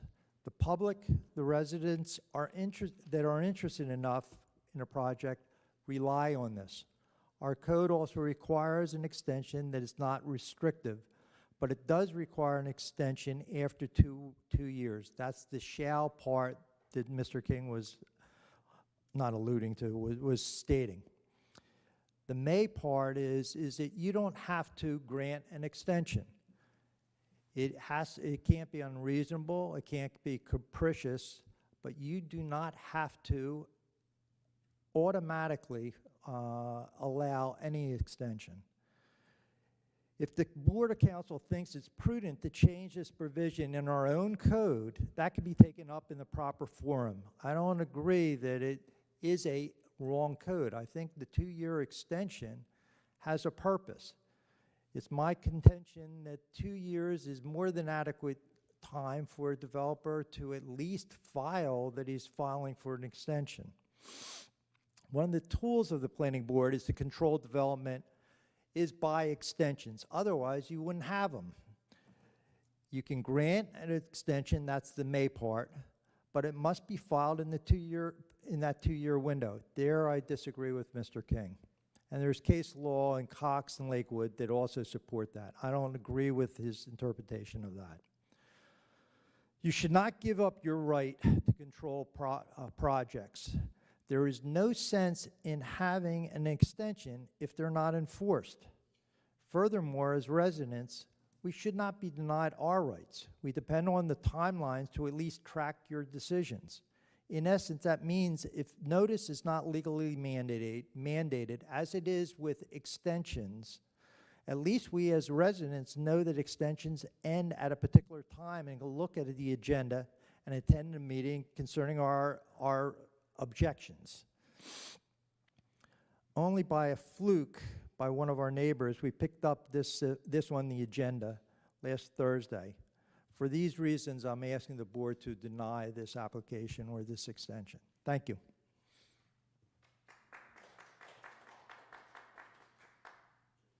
Anybody else in the public?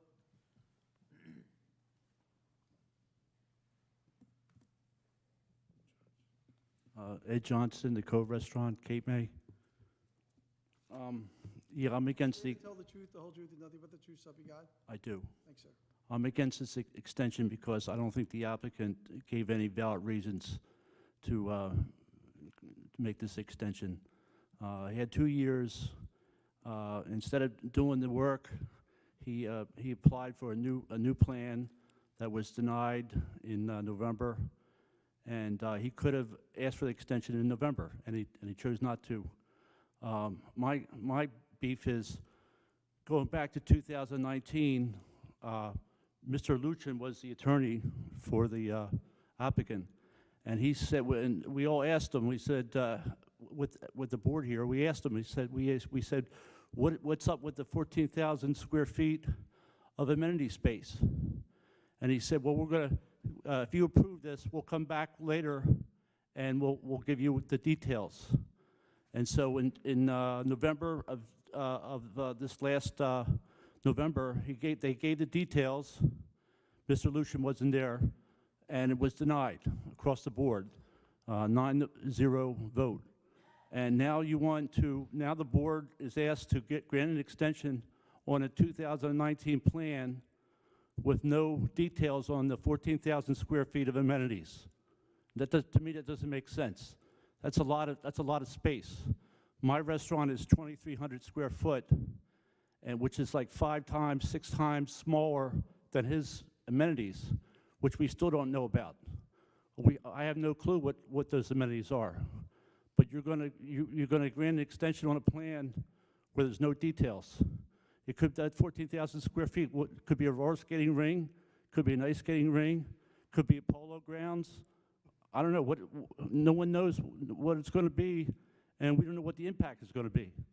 So I don't think the extension should be granted. Thank you.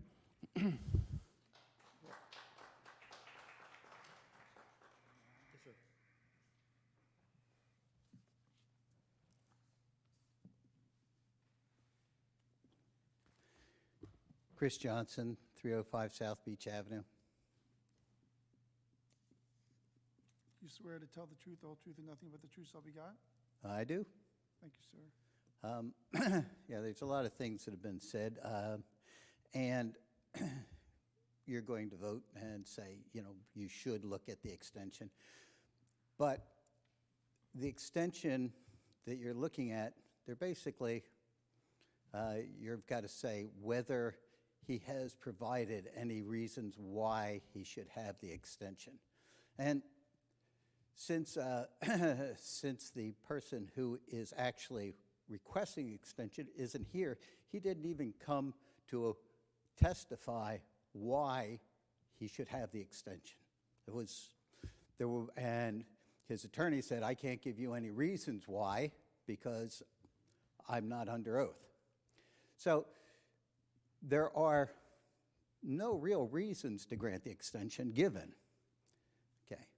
And although it really wasn't said that you should look at this, there also have been reasons why you shouldn't give the extension. Okay? The deputy mayor mentioned one. The EPA hasn't had their paperwork submitted. Mark says, hey, you made a wrong decision originally granting it. So not only is there not a reason to extend it, there are reasons not to extend it. Okay, thank you very much.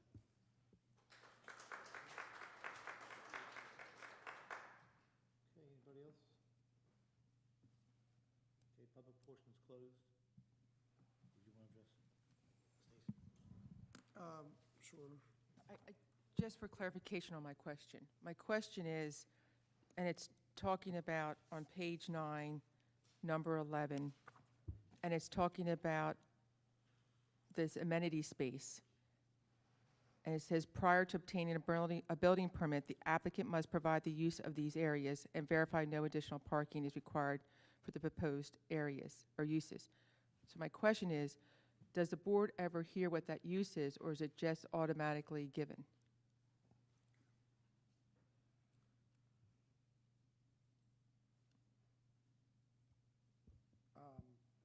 Objection, compound question.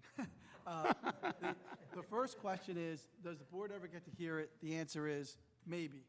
The second question is, or is it just automatic? The answer is no. Here's what's going on there. And I know some of you weren't here for the first approval, so I got to explain it just a little bit, okay?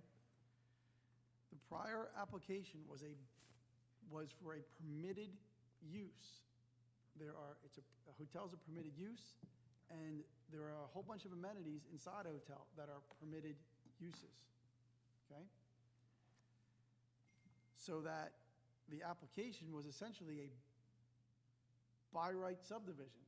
There were, not essentially, site plan, thank you, a by right site plan, in that they complied with the parking ordinance.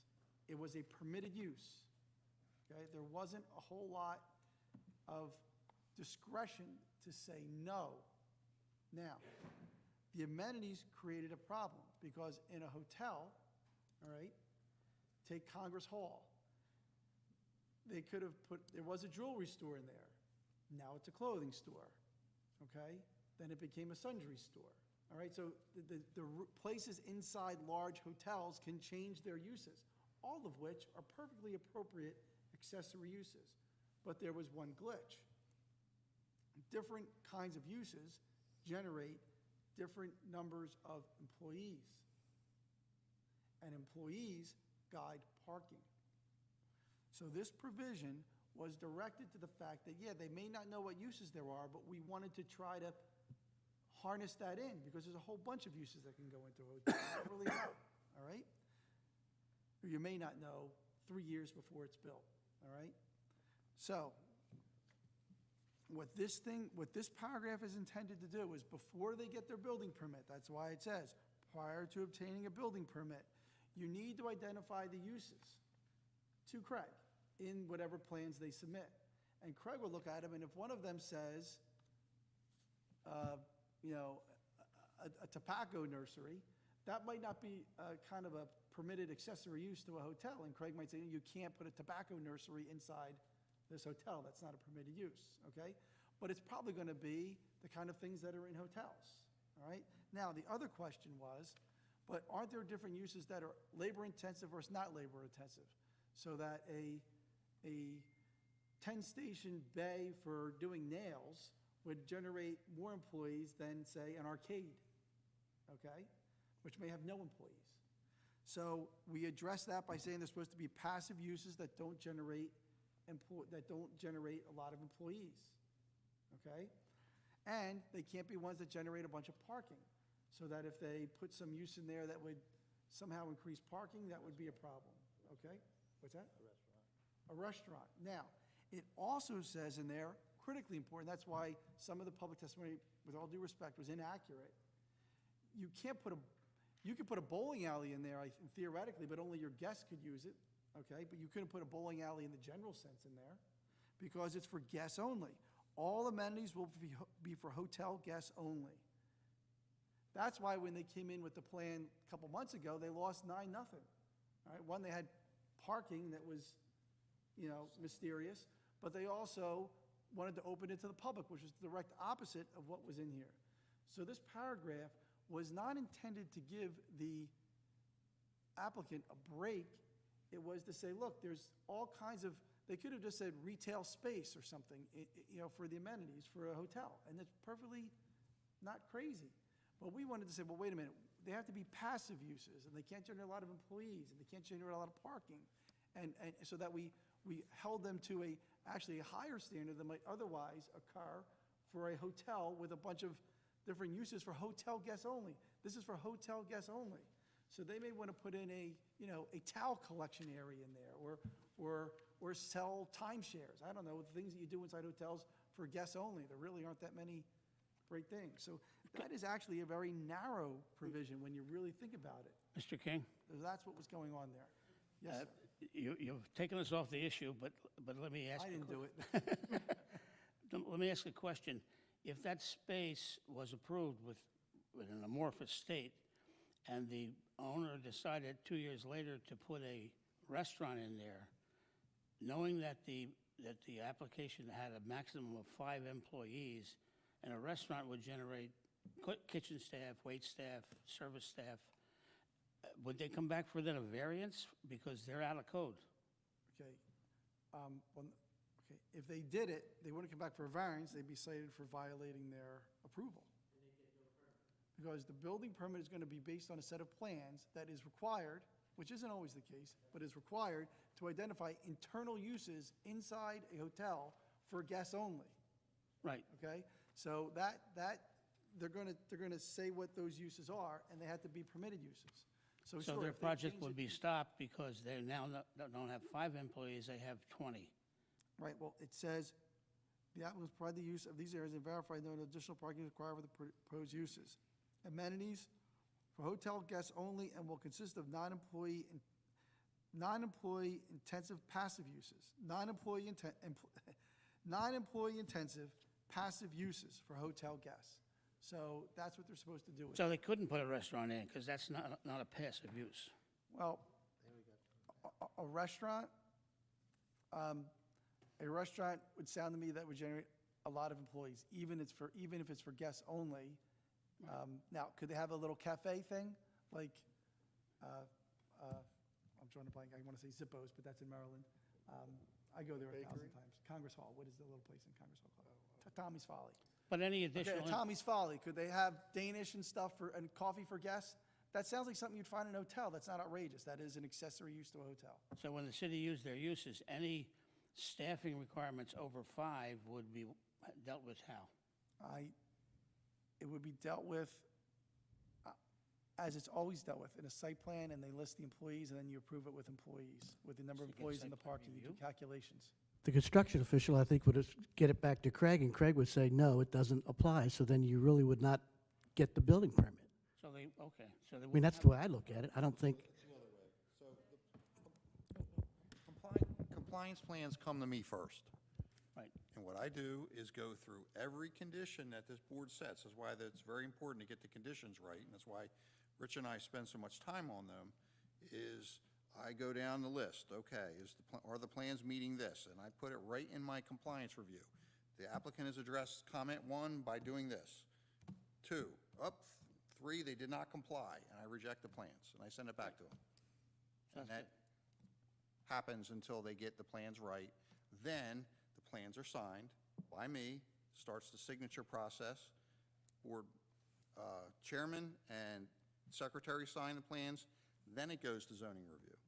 So you're basically saying that your part of the process would mean that this project would never get any more than 5 employees? I have to review it based on how you approve a project. And if it did cross that threshold, it's got to come back to the planning board for Right. revised site plan. Okay. Right. All right. Can I make a comment back on the issue that's before us? I hadn't answered the question.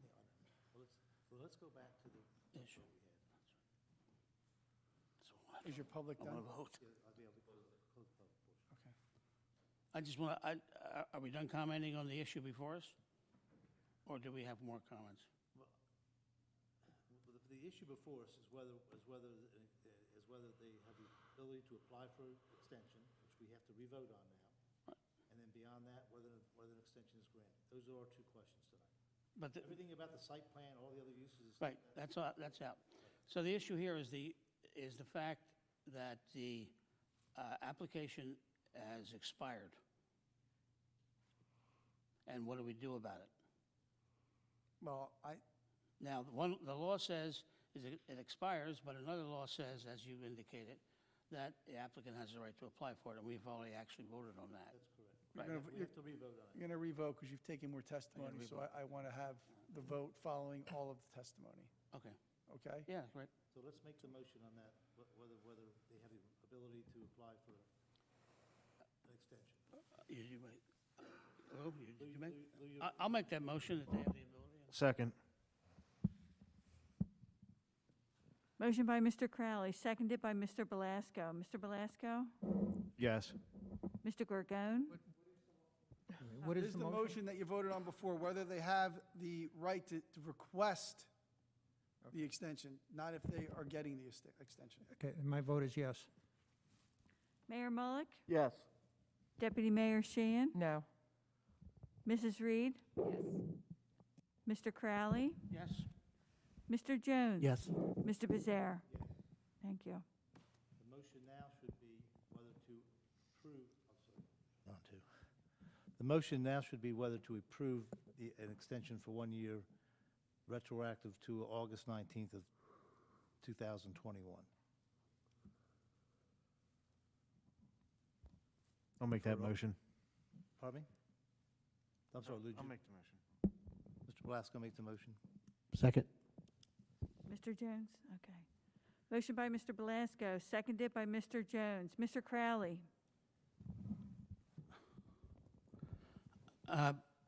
The issue is whether or not they should be getting an extension, and I'm looking at the fact that we've heard nothing about what was done in the 24 months that they had the approval process.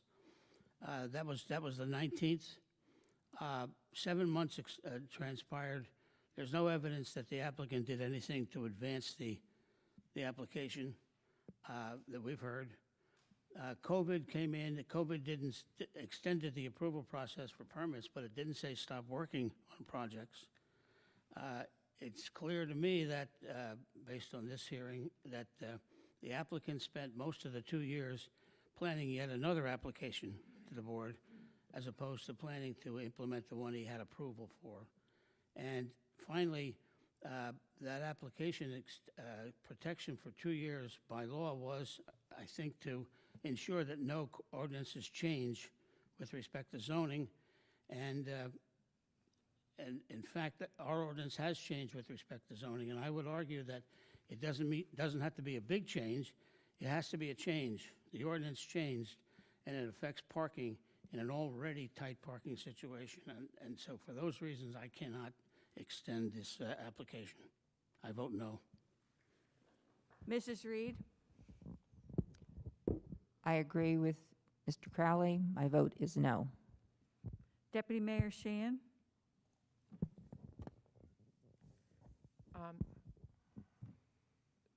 I don't feel that the applicant has stated a case on why they need the extension. They were available and had the ability to make a new application, so my answer is no. Mayor Mullick? I echo those sentiments. We were given no new testimony this evening, and I think the point of we wouldn't have extensions if we didn't need to accept certain extensions. It hit home for me. I vote no. Mr. Gorgone? I also feel that there really hasn't been a zoning change. The EV zoning change, I don't think takes effect until February 15th or something like that, so it's not in effect yet. So there hasn't been any zoning changes, so therefore I vote no. Mr. Belasco?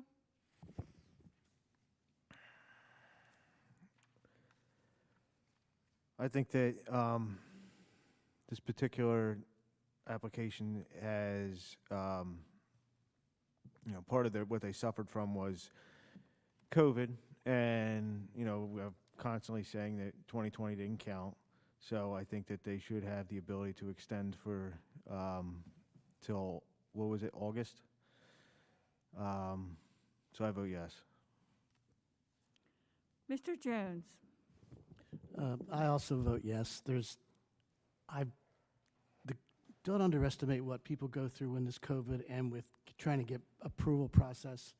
I mean, I went through trying to get something at a very little extent of my own property, and it was a nightmare trying to get stuff through here. Not against, I like everybody downstairs, but it really was a nightmare trying to get stuff done. The office was closed. Who knows what was in there? I know it may not be entirely for the time frame that we're talking about, but there are a lot of issues here that, and especially since the application was no variance. I mean, so I still vote, yes, we ought to give them the process again. Mr. Bezaire? I'm swayed by Mr. Crowley's argument, triple arguments about the fact that nothing was done for the last 2 years. And now I'm sympathetic, as Mike is, to anybody who had to try and do anything during the COVID crisis. It was, I mean, my office was a war room. Rentals being canceled and owners giving money back, and it was an absolute nightmare. So I can understand that part of it. Obviously, the developer had plans for an alternative design. That did not pan out, and that was part of the time that he could have applied for it. So I'm voting no as well. Thank you. Okay, so the extension is not granted. That brings us to the Covet Extension Act. Just for completeness for the record, the argument of Mr. Ammenhauser is that it wasn't registered, so therefore the Covet Extension Act doesn't apply. Do you have any argument to offer on that?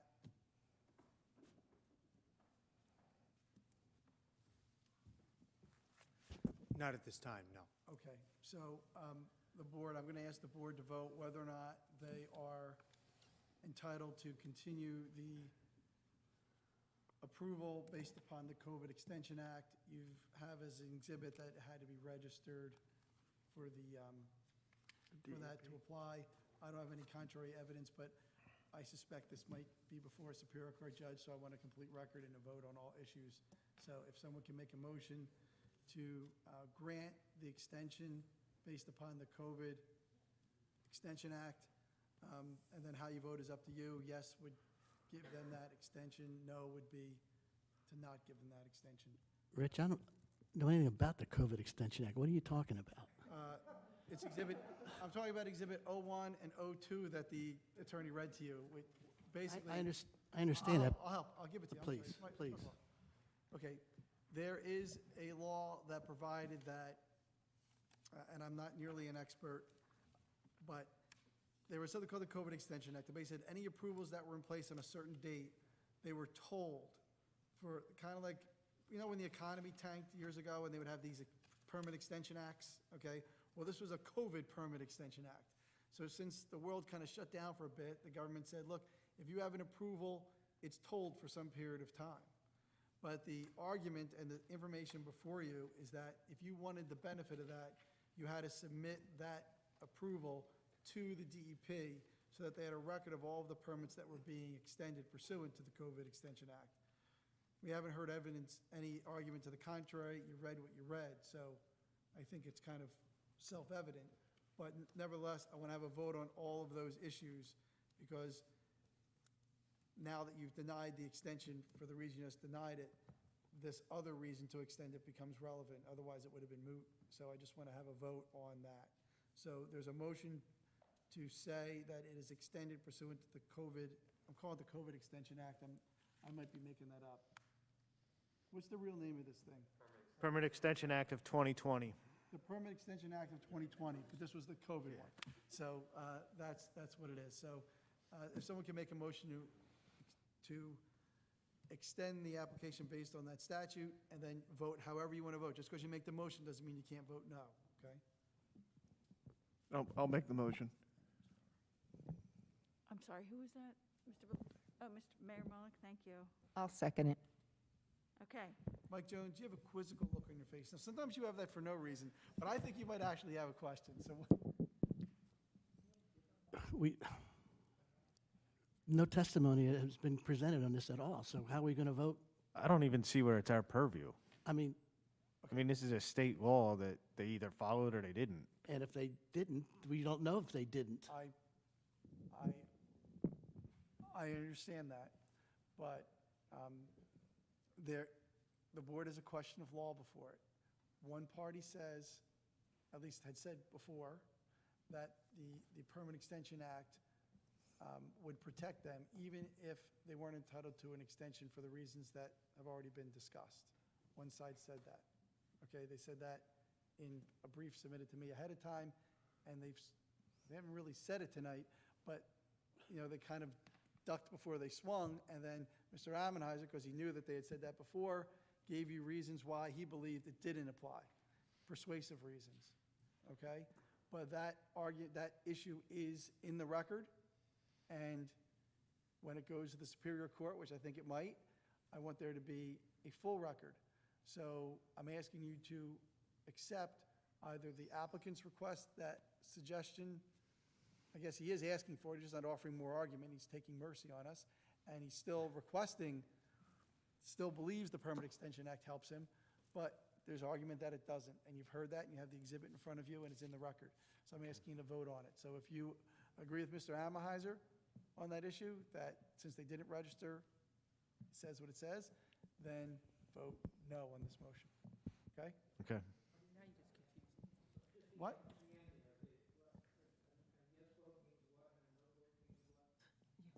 Okay, all right. There's going to be a motion to give them the extension based on the COVID Extension Act, on the Permit Extension. And that's my motion is to grant extension based on COVID. So if you agree with Mr. Ammenheiser, who says that since they didn't register, it doesn't count, then you should vote no. Vote no on this. Reject the applicant's argument on that. But you vote how you want to vote. Okay, but you have exhibits 01 and 02, or But we've heard no evidence they've applied for that, correct? None. they have not claimed that they did file with the DEP. So, take from that what you will. Are we ready for the vote? Okay. Motion by Mayor Mullick, seconded by Mrs. Reed. Mr. Belasco? No. Mr. Gorgone? No. Mayor Mullick? No. Deputy Mayor Sheehan? No? Mrs. Reed? No. Mr. Crowley? The issue is, let me make 2 points. Number one, I think they haven't, since they haven't applied for it, they don't have the right to exercise it now. But secondly, that COVID law didn't say stop working. That COVID law said you'll get more time to work, but there's no evidence that there was any work done to implement that application, so I vote no. Mr. Jones? No. Mr. Bezerra? No.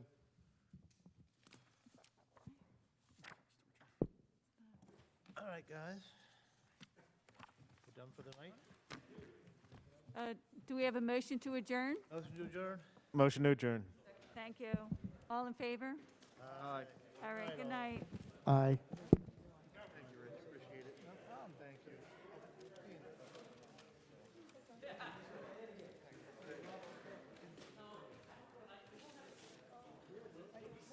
Hold on, turn this off.